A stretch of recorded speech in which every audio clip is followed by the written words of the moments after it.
সেনাবাহিনীর প্রধান জেনারেল ওয়াকারুজ্জামান অতি সম্প্রতি একটি বক্তব্য দিয়েছেন এবং তার সেই বক্তব্যটি রীতিমতো ভাইরাল। গণমাধ্যম এবং সামাজিক মাধ্যমে বহু মানুষ দেখছেন এবং যে যার মতো করে বর্ণনা করছেন। এবং তার সেই বক্তব্যের সময় তার বডি ল্যাঙ্গুয়েজ, তারপর তার মুখভঙ্গি এবং তার শব্দচয়ন এবং একই সঙ্গে সেই বক্তব্যের মাধ্যমে তিনি যে বিষয়গুলো তুলে আনার চেষ্টা করেছেন, আমি আমার ক্ষুদ্র বুদ্ধি মতো সেই বিষয়গুলো খুব সংক্ষেপে আপনাদের সামনে তুলে ধরার চেষ্টা করব। আমি যতটুকু বুঝেছি তাতে মনে হয়েছে যে সেনাবাহিনীর প্রধান জেনারেল ওয়াকারুজ্জামান বর্তমানের যে সার্বিক পরিস্থিতি, এই পরিস্থিতির বেহাল দশা রাজনীতিতে, বেহাল দশা অর্থনীতিতে, বেহাল দশা সমাজের শৃঙ্খলায় এবং বিশৃঙ্খলায়, সবকিছু নিয়ে তিনি ত্যক্ত এবং বিরক্ত। 2 নম্বর হলো যে তিনি বারবার একটি কথা বলার চেষ্টা করছেন যে তার অন্য কোনো লোভ লালসা নেই, আকাঙ্ক্ষা নেই। এ কথার দ্বারা তিনি বোঝাতে চেষ্টা করেছেন যে অনেকেই আমরা এই সামাজিক মাধ্যমে বিভিন্ন সময় বলে আসছি যে সেনাবাহিনী ক্ষমতা নিয়ে নেবে, সেনাবাহিনী ক্ষমতায় আসবে, দেশের যে অবস্থা সেই অবস্থায় সেনাবাহিনীর ক্ষমতা গ্রহণ ছাড়া কোনো অবস্থাতেই এই পরিস্থিতির উন্নয়ন ঘটানো সম্ভব নয়। সম্ভবত এই সকল প্রচার প্রোপাগান্ডার বিপরীতে তিনি বলার চেষ্টা করেছেন যে তিনি ক্ষমতালোভী নন, তার কোনো আকাঙ্ক্ষা নেই, আগ্রহ নেই এবং এই ধরনের কোনো প্ল্যান নেই। এবং আমরা এই কথাটা বিশ্বাস করতে চাই, কারণ হলো তার যদি সেই ধরনের কোনো আগ্রহ থাকতো তাহলে ডক্টর মোহাম্মদ ইউনূসের পরিবর্তে তিনি সেই প্রধান সামরিক আইন প্রশাসক হিসেবে তিনি সেই সেনা শাসন দিতে পারতেন এবং ওই সময়টিতে সেনা শাসন যদি তিনি দিতেন সকল পক্ষকে তো মেনে নিত, এমনকি আওয়ামী লীগের যারা লোকজন তারাও খুশি হতেন, এমনকি সেনা শাসনের অধীন শেখ হাসিনা জেলে যেতেও স্বাচ্ছন্দ্য অনুভব করতেন। বিএনপিও এখন যে একটা অস্থিরতার মধ্যে পড়েছে, অস্বস্তির মধ্যে পড়েছে, তো তখন বিএনপি অনায়াসে 2 বছর 3 বছর সেনা শাসনের অধীনে তারা থাকতে তাদের আপত্তি জানাতেন না।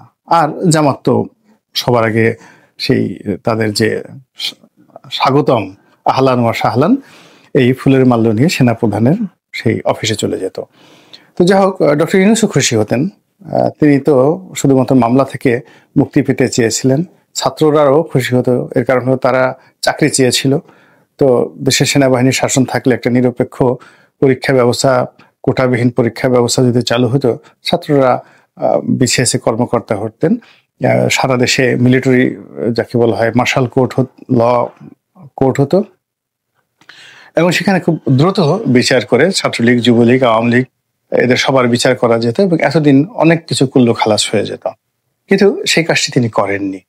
সেই কাজটি তিনি না করে একটি বেসামরিক প্রশাসনের হাতে বা সরকারের হাতে ক্ষমতা দিয়েছেন। পেছন দিক থেকে তিনি লজিস্টিক সাপোর্ট দিয়েছেন এবং এখন পর্যন্ত দিয়ে যাচ্ছেন। কিন্তু এতে করে পরিস্থিতির অবনতি হয়েছে, ভীষণ রকম অবনতি হয়েছে এবং এই অবনতির কারণে তিনি বিরক্তি প্রকাশ করে বলেছেন এনাফ ইজ এনাফ। কিন্তু এই কথা বললে তিনি নিজের যে দায়, এই দায় থেকে তিনি মুক্তি পাবেন না। প্রথম কারণ হলো জনগণ কিন্তু শেখ হাসিনার পালিয়ে যাওয়ার পর সেনাপ্রধানের কথার উপর বিশ্বাস করেছে যে আমার উপর আস্থা রাখেন, আমি সবকিছু দেখছি। তারা কিন্তু ডক্টর মোহাম্মদ ইউনূসকে সেনাপ্রধানের মনোনীত ব্যক্তি হিসেবে মনে করেন। সেনাপ্রধানকে ডক্টর মোহাম্মদ ইউনূসের অধীনস্থ মানে ব্যক্তি বা কর্মকর্তা, যেটা শেখ হাসিনার জামানাতে তিনি ছিলেন, ওটা মনে করেন না কেউ। তো কাজেই তিনি ইচ্ছে করলে যদি খালি বলেন এনাফ এনাফ বা এটা হয়েছে এটা হয়েছে, এটা বললে তিনি পার পাবেন না। এটা হলো বাস্তবতা। দ্বিতীয় যে বিষয়টি এসছে সেটা হলো যে আমরা সেনাবাহিনীর ক্ষমতা বৃদ্ধি করার, তাদেরকে ম্যাজিস্ট্রেসি পাওয়ার দেওয়ার ব্যাপারে সুপারিশ করেছিলাম। সেনাবাহিনী ডিপ্লয় করা ছিল, 30,000 সেনাবাহিনী, কিন্তু তাদের ম্যাজিস্ট্রেসি পাওয়ার ছিল না আমরা যারা বলেছিলাম। তারপরে সরকার তাদেরকে ম্যাজিস্ট্রেসি পাওয়ার দিয়েছে এবং এখন পর্যন্ত ম্যাজিস্ট্রেসি পাওয়ার নিয়ে সেনাবাহিনী উল্লেখযোগ্য এরকম কোনো কাজ করেছেন বা করার ফলে দেশের শান্তি শৃঙ্খলায় আসছে এরকম পরিস্থিতি আমরা এখনো লক্ষ্য করিনি। ফলে তিনি যতই এনাফ এনাফ বলেন না কেন, আলটিমেটলি সরকারের কর্তা ব্যক্তি হিসেবে সমস্ত কিছুর জন্য তাকেও একটা সময় জবাবদিহি করতে হবে। এটা হলো বাস্তবতা। আর প্রকৃতির একটা লীলা খেলা আছে, ভীষণ রকম লীলা খেলা আছে, যেটা জেনারেল ওয়াকারুজ্জামানের জন্য এই মুহূর্তে রেড সিগন্যাল হতে পারে। সেটা হলো, যে মানুষ যা চায় না সে মানুষের পেছনে সেই জিনিসটি ঘুরতে থাকে, আর যারা যে জিনিসটি ব্যাপারে লালায়িত তারা কখনো সেই জিনিসগুলো পায় না। আমি ঠিক বেগম জিয়ার সেই 91-এর সরকার গঠন, শেখ হাসিনার জয়লাভ 1/11, তারপর 2008 সনে শেখ হাসিনার জয়লাভ, এরপরে বহু বহু মানুষের মন্ত্রী হওয়া থেকে শুরু করে মন্ত্রিত্ব হারানো, এখানে দেখেছি 99.99% কাজই প্রকৃতির আইন অনুযায়ী হয়েছে, কোনো তদবিরা হয়নি। আশ্চর্যজনক সব ঘটনা হয়েছে।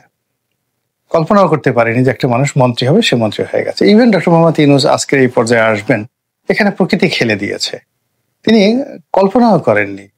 তিনি প্ল্যান করছিলেন যে কি করে পালাবেন, কোন দেশে থাকবেন, গ্রেপ্তার যদি হয়ে পড়ে তাহলে কি হবে, ইত্যাদি ইত্যাদি অনেক কিছু। কিন্তু আল্লাহ তাকে সিংহাসনে বসিয়ে দিয়েছেন।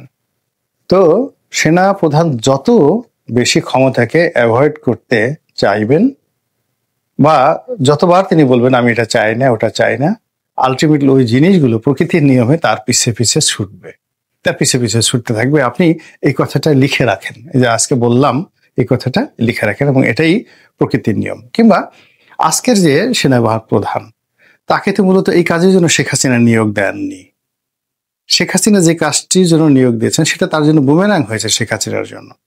সেনাপ্রধান আজকের এই দায়িত্ব পালন করবেন তিনি সেটা নিজেও চাননি। যাই হোক, এই হলো তার যে বক্তব্যের কয়েকটা দিক, এবং সেখানে তাকে নিয়ে প্রকৃতি খেলছে। The nature itself is playing with him, এবং তিনি সেই প্রকৃতির খেলার বাইরে যেতে পারবেন না। এটা তিনি যত দ্রুত বুঝতে পারবেন, তাড়াতাড়ি বুঝতে পারবেন, আর সেটি তার জন্য ভালো হবে। 1 2 নম্বর হলো যে তার উপর যে প্রকৃতি ভর করেছে, এই ভাষণে আমি দেখলাম তিনি যে কমান্ড নিয়ে বা কমান্ডিং ভয়েসে যে কথাগুলো বলছিলেন এবং যেভাবে নির্দেশনা দিচ্ছিলেন এবং যেভাবে ডক্টর মোহাম্মদ ইউনূসের রেফারেন্স দিচ্ছিলেন, রাজনৈতিক দলগুলোকে নিয়ে কথা বলছিলেন, এবং স্পষ্টতই তার যে সিদ্ধান্ত, তার দৃষ্টিভঙ্গি, এবং এখানে যেমন এখানে কোনো ইফ চলবে না, বাট চলবে না, অর্থাৎ যদি কিন্তু চলবে না। এবং তিনি একটা জায়গাতে বলছেন যে এই জায়গাটিতে ফুল স্টপ দিয়ে দিতে হবে, এর সামনে আর এগোনো যাবে না। বিডিআর এর বিচার নিয়ে তিনি বলছিলেন যে এখন বিচারে নিয়ে বিদেশের ইউটিউবাররা এখানে নেগোসিয়েশন করার চেষ্টা করছে, রাজনীতিবিদরা এখানে তদবির করার চেষ্টা করছে। তো বিডিআর সদস্যরা যে নির্মম হত্যাকাণ্ড ঘটিয়েছে এবং সেনা সদস্যদেরকে মেরেছে, এই টোটাল প্রক্রিয়াটা এই জায়গাতেই ডট দিয়ে দেওয়ার জন্য তিনি যেভাবে নির্দেশনা দিয়েছেন, এটি গত 7 মাসে কখনো হয়নি। ফলে মনে হচ্ছে প্রকৃতি তাকে নিয়ে যে খেলছে, সেই খেলার যে জায়গাটি, সেই জায়গাটিতে তার কণ্ঠে, তার শব্দ চয়নে, তার চাহনিতে, তার অঙ্গভঙ্গিতে এমন অনেক কিছু ঘটে গেছে এই ভাষণটিতে, যেটা তিনি হয়তো নিজেও কল্পনা করতে পারছেন না। কিন্তু যারা প্রকৃতি নিয়ে বিশ্লেষণ করেন, বিচার করেন, তারা ঠিকই বুঝতে পেরেছেন। এখানে কতগুলো বিষয় তিনি বলেছেন যে ডিসেম্বর মাসে নির্বাচন বা 18 মাসের মধ্যে নির্বাচন। আমি যেভাবে ডক্টর মোহাম্মদ ইউনূস সাহেবের সঙ্গে দেখা করেছি, তিনিও এখানে সম্মতি দিয়েছেন। বারবার তিনি একটি ফ্রি, ফেয়ার অ্যান্ড ইনক্লুসিভ ইলেকশনের কথা বলেছেন, অর্থাৎ সেখানে আওয়ামী লীগকে নিষিদ্ধ করা কোনো প্রশ্নই আসে না। আর এখানে সকল রাজনৈতিক দলের যে অংশগ্রহণ, এটি তিনি চাচ্ছেন। এবং এর বাইরে তিনি যাবেন না, তার পক্ষে যাওয়া সম্ভব না। এই কথাগুলো তিনি স্পষ্টভাবে এর আগে কখনো এতটা দৃঢ়তার সঙ্গে বলেননি। বরং প্রথমবার যখন তিনি বলেছিলেন 18 মাসের মধ্যে নির্বাচন হতে পারে, তখন ডক্টর মোহাম্মদ ইউনূসের সরকারের অনেক কর্তা ব্যক্তি বিরূপ মন্তব্য করেছেন।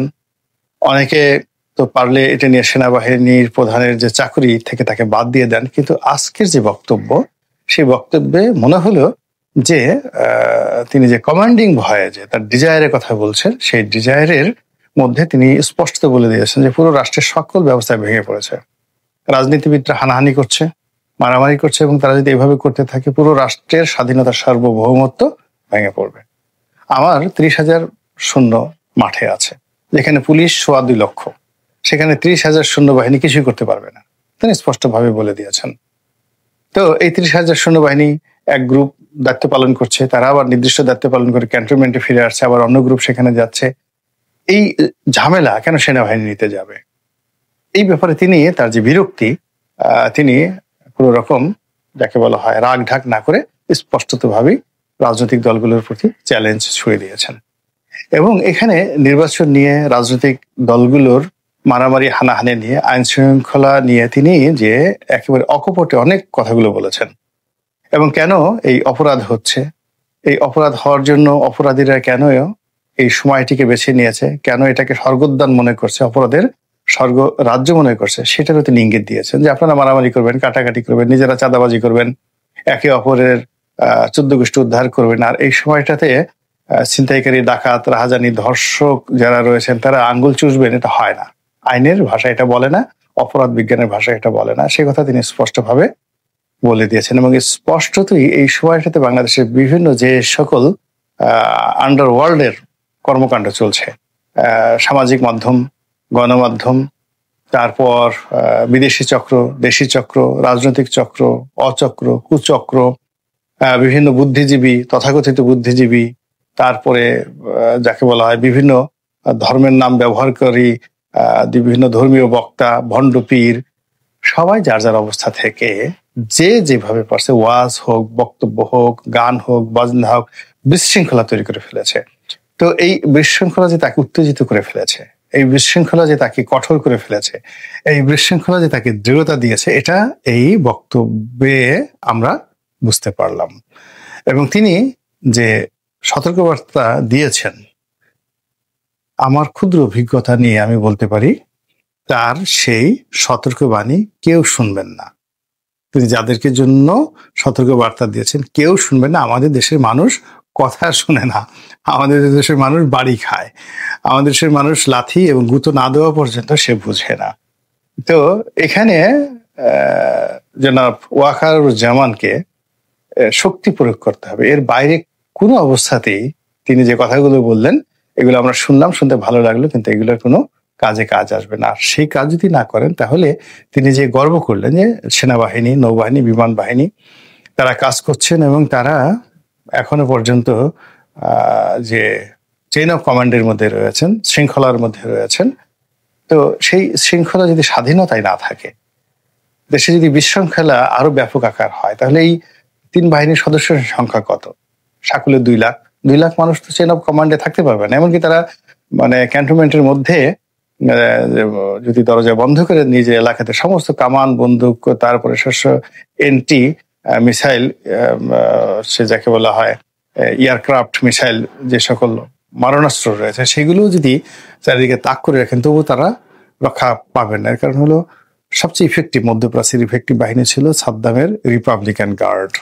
10 লাখের ছোট্ট একটা দেশ ইরাক, সেখানে 10 লাখ সেনাবাহিনী ছিল এবং এর একটা বিরাট অংশ ছিল রিপাবলিকান গার্ড। দুর্ধর্ষ সেই রিপাবলিকান গার্ড সম্পূর্ণ কিন্তু ভ্যানিশ হয়ে গেছিল এবং সেই রিপাবলিকান গার্ডদের দিয়েই কিন্তু আইএস তৈরি করা হয়েছে আমেরিকা এবং ইসরায়েলের মদদে।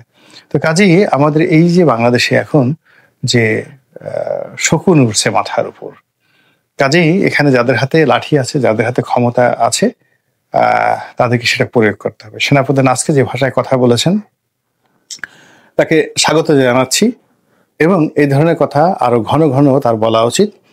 এবং দৃশ্যত আলটিমেটলি যেহেতু বদনাম তারই হবে, সুনামও তারও হবে, কাজেই তিনি কারোর উপর দায়িত্ব ছেড়ে দিয়ে বা ওখান থেকে তিনি একটা